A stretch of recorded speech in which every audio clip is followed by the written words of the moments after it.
welcome to Corbin's Coasters and More. Today I'm at Busch Gardens Tampa showing you all about Howl-O-Scream. I came here at night and now I'm showing you what it looks like during the day, telling you what to expect when you come. This is Busch Gardens Howl-O-Scream 21. So yeah, this is actually a really cool thing they're doing. They're letting us see the Witch's Bayou house pass holders just for 3 days with the lights on, no cost. So it's pretty cool. Busch Gardens, SeaWorld, they're good about doing stuff like this. This one is right beside what will finally be Iron Gwazi in March. Well, it is now, but be rideable in March, hopefully for pass holders in February. But so this is a cool room, or a cool house. They're letting us see one room with video and pictures, so I will show you that on the other side. So this is the one room that I'm allowed to film. They were nice enough to do that, so I'm allowed to take pictures and videos in here. I did walk through this the other day. There's a lot of werewolves and stuff in here. The tour guide just explained to me the background of this, which is it used to be a voodoo place run by a voodoo witch. A tour company bought it, which you actually enter through a gift shop, which is the little hut you just saw. And then turns out it's actually haunted on the inside. A lot of werewolves and such, rougarous is what they're called in the story. And this is in the voodoo area too, so you got voodoo dolls. This little guy jumps out at you during the scare. It's pretty creepy looking. But yeah, there's plenty of scare actors all over here. There's also a tunnel you go through that spins, one of those that makes you feel drunk even if you're not. If you try it when you are drunk, it is especially effective. But yeah, this is pretty cool. He also explained to me that there's a scent they put in called swamp water, which is pretty interesting. So they really get your senses, I think. And these houses are as good as they get. And this was probably the least good one, to be honest. But plenty of hiding spaces everywhere, left and right. And it's nice and dark during the actual haunt. So I'm going to walk through the rest of this. And I'll finish telling you about it, but unfortunately I can't take you through the rest of the house per their rules. So that was really cool. I will say this was probably my 4th favorite out of 5 houses, but it was one of the jump scariest. A lot of jump scares, and it is one of the shorter ones.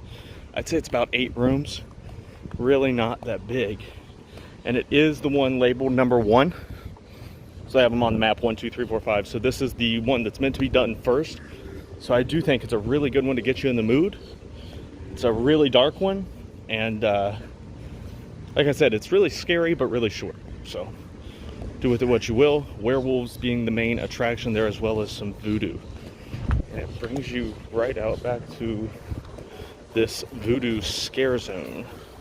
Have nearly enough time to film during the actual event. I mean, they're only open 7 to 1. We wanted to get everything done, and so I didn't have time to really film it because I wanted to enjoy it. Plus, inside the houses and stuff, of course, you're not supposed to film. Mostly, I think, for spoilers, because IPs are not a thing here, which is one thing I really like about what Busch Gardens does. They create their own themes based on fairy tales and lore, like voodoo, like the rougarou, like vampires, just kind of generic stuff that they make into something really cool. Sorry for the loud music over there. But yeah, if you wanted to know where that Witch's Bayou is, it's just to the left of the alligator pond. It's probably the hardest one to find. But yeah, this is the voodoo area. Got a really cool voodoo priest here, or a statue of one, with a really creepy voodoo doll.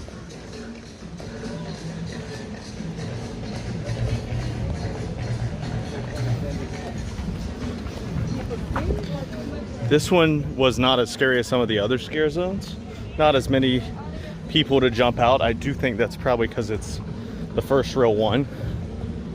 This was the scariest area, and it's really an optional walkthrough area beside the Moroccan Palace.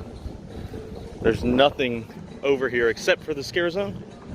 So you can kind of bypass this one pretty quick if you just don't want to be that scared and take the shortcut the other way.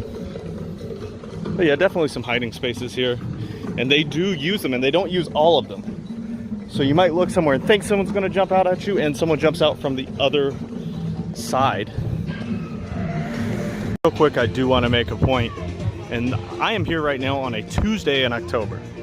Not the busy period of Florida, and Busch Gardens, even more so being in Tampa, usually isn't busy except on the weekends. Still 50-minute wait for cheetah hunt. And I was here on Saturday for Howl-O-Scream. Actually, we were here Friday night for Howl-O-Scream, and cheetah hunt was a 120-minute wait. And there were a lot of every roller coaster pretty much was an hour plus, except for Kumba and Montu, which are generally shorter waits anyway. One reason this weekend too was they actually gave out a free extra quick queue pass for every season pass holder of every level, so even the quick queue lines were pretty ridiculous. But yeah, just because of COVID doesn't mean the parks are slow. Don't believe what you see online. All right, so the second house is called Cell Block Zombies. This one had the best scare out of any of them, and it's thanks to one actor. Props to the casting department and to this actor, one of the biggest humans I've ever seen in my life. So this thing takes place obviously in a prison, and it is zombies that have taken over the prison. This one guy, I looked at him too long and he chased me down all the way into the next room. It felt like an actual prison experience, which was kind of funny and scary as hell. It was the most scared I was all day. So yeah, this has a little searchlight at night and goes around.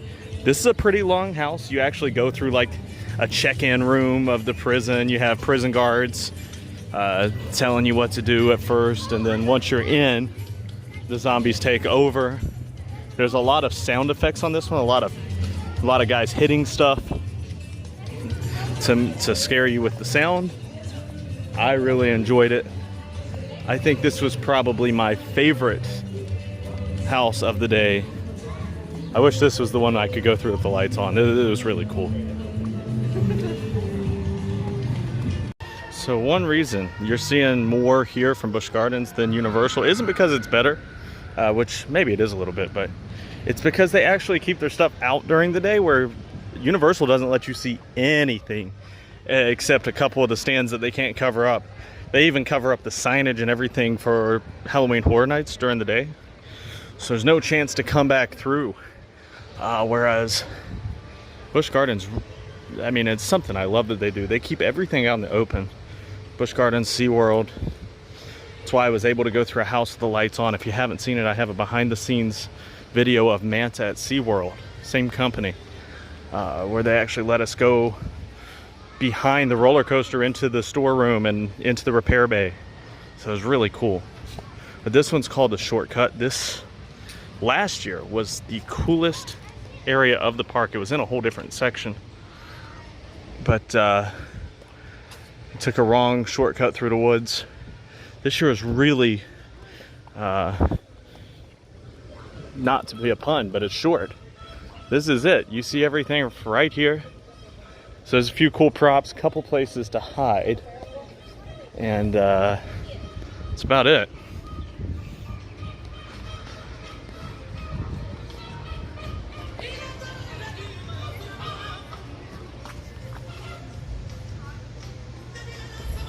Thing I do want to mention real quick, not really Halloween important, but if you're here during the day, the train is running, but it is only running at this Serengeti stop right here by the shortcut, and it is running a full circuit, which I kind of like.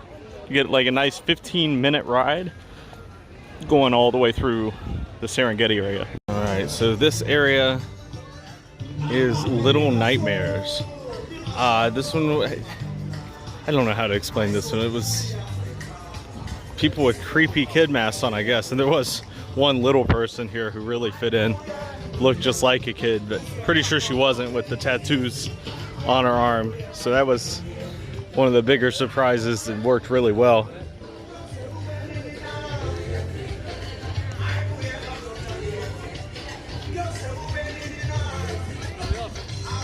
Very, very small little area. A lot of their scare zones were really small this year. which is very different from last year, where the scare zones, there were no houses last year, but the scare zones were really big.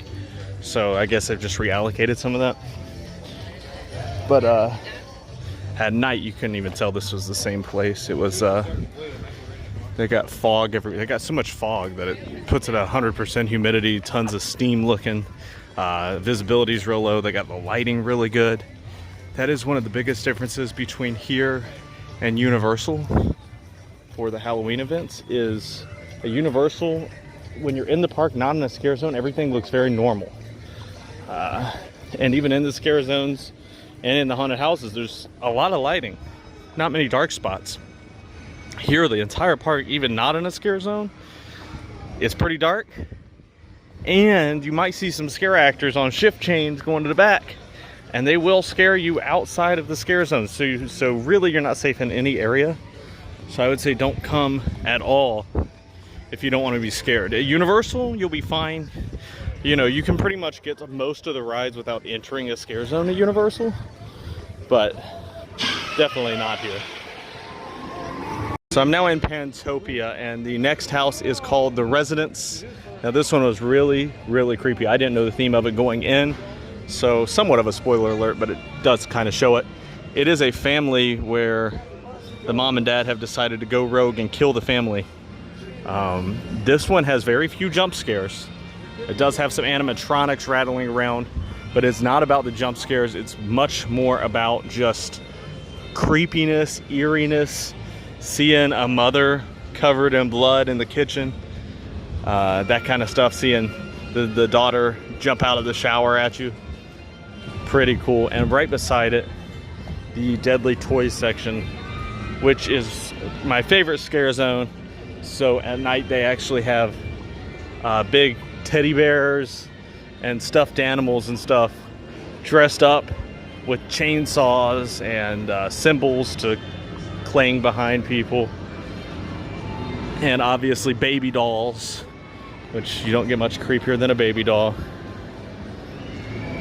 But yeah, it's definitely one of the creepier, if not the creepiest, scare zones in the whole park, and it's probably the longest one. Again, not huge compared to last year's scare zones, but this one is big enough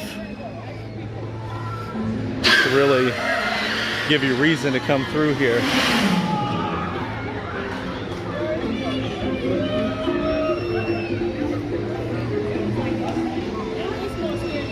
Next up is the most disappointing scare zone in the whole park for me, which was Skeleton Crew.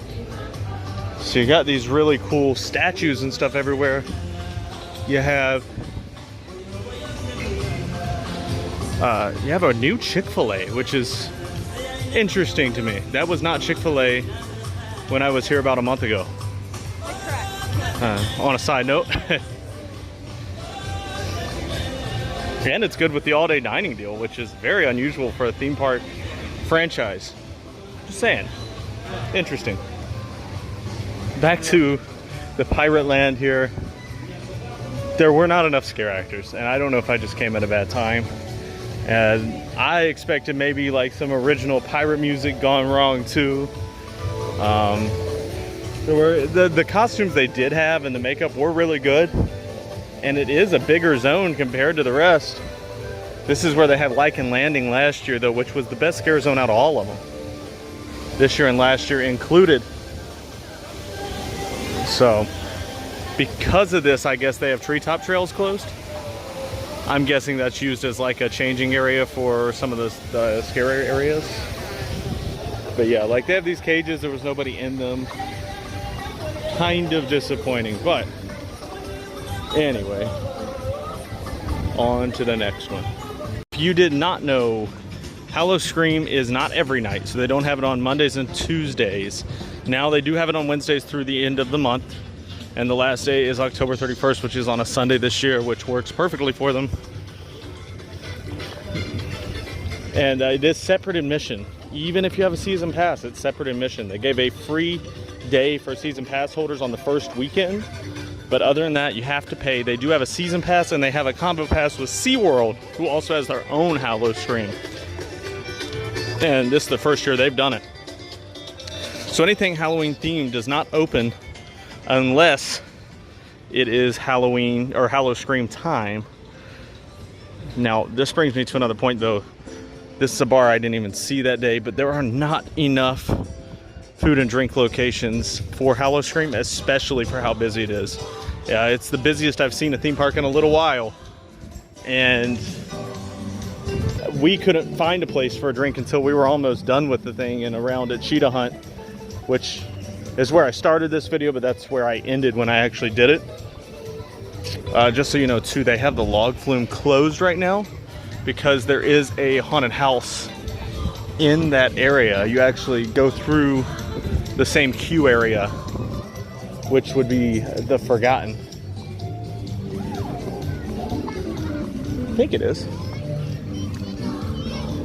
Yeah, the Forgotten. You actually come in over here and you go down and around underneath to, or around. I don't know how you get there. Either way, you end up in the line for the log flume. So the Forgotten is a vampire sex dungeon theme. So, I mean, this is an event created for adults. Remember that. So you're walking into, it's more of a sex dungeon than vampires. There's a lot of people wrapped up in, you know, sex tape. And all the props look like they could jump at you at any time. You don't know which one is a prop. You don't know which one are people. So it is very interesting. Not what I expected at all. Actually, the line is over here. I don't know what this was the line for. I thought it was the log flume, but it's actually across from that beside Tigress. So I guess it's just an unused spot now. Maybe it's specifically for Howl-O-Scream. Can't get any closer to the house on this one, unfortunately.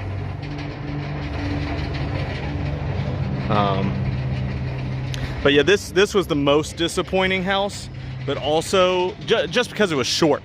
It was the longest line for the shortest house, but I'd say overall, it may have been the scariest just from room to room. Every single room was scary.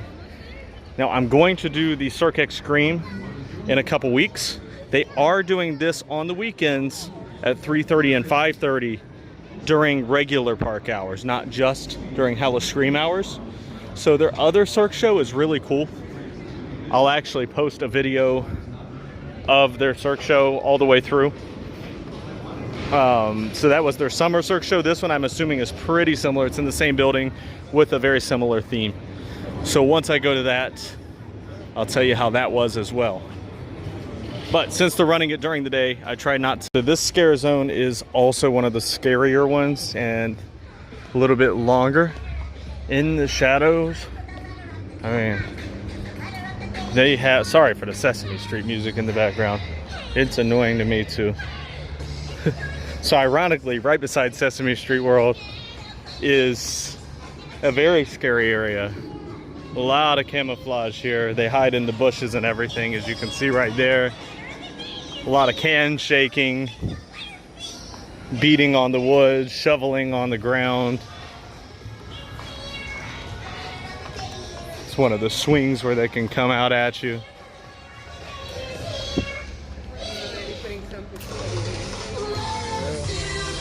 There's also a stilt guy coming through here. A lot of super scary stuff over here. This is the one coming the opposite direction that really got me going.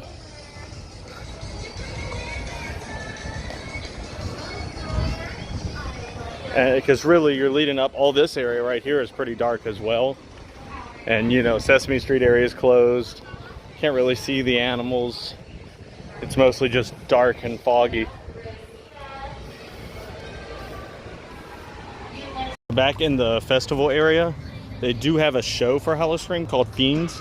This one is only shown on Howl-O-Scream nights. I did not have time to go see this, so I can't really tell you how it is. They showed it on the night that I went at 9 and 11. So at 9 we were here too early. At 11 we were on the other side of the park. So if you want to schedule your day around it, make sure to check show times on that, as well as the HHN. So this one was by far the best haunted house here, Witch of the Woods. It's the one I did first. It is about 3 times longer than any of the others, I would say. It takes a solid 10 minutes to walk through, and that's walking through at a good pace. There's about 20 or 30 rooms, indoor and outdoor. It's very dark. There are lots of places to hide in there for them, not for you. And even like walking up to the house, there's almost what you'd call a pre-show with some scare actors lightly scaring you before you get to the actual thing. They have every kind of scare possible in there. It is the best one. It's worth coming for. Whatever the wait is on this one, go ahead and wait in it. I will say we came on a Friday night. We did rides on Saturday, or shows. Friday night we came to Howl-O-Scream, so it's one of the busier nights, and we still got through all the scare zones and all the scare houses between 7 and midnight. So it was not that hard to make it to everything. And I would say you don't have to worry about missing anything or anything like that. Now, I do want to mention, I said it earlier, but I did do a video kind of similar to this for Halloween Horror Nights at Universal Studios. It's not as good as this one because I didn't get as much filming because they put everything away during the day. But so if you want to learn a little more about that one, go ahead and check that out. But do know that I think Busch Gardens is about 2 times better than HHN, despite Universal getting all the accolades. And they do have more haunted houses. There they have 10 houses, 5 scare zones, versus here there's 10 scare zones, 5 houses, which I think is a little interesting. The lines are much longer at Universal on average, and the houses are about the same length, I guess. They have some longer ones, some shorter ones. But definitely, I mean, if you have the time and the money, check both out.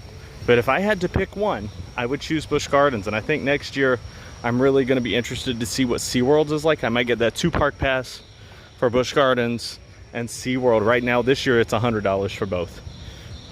For pass holders, it might be a little cheaper. I am not sure.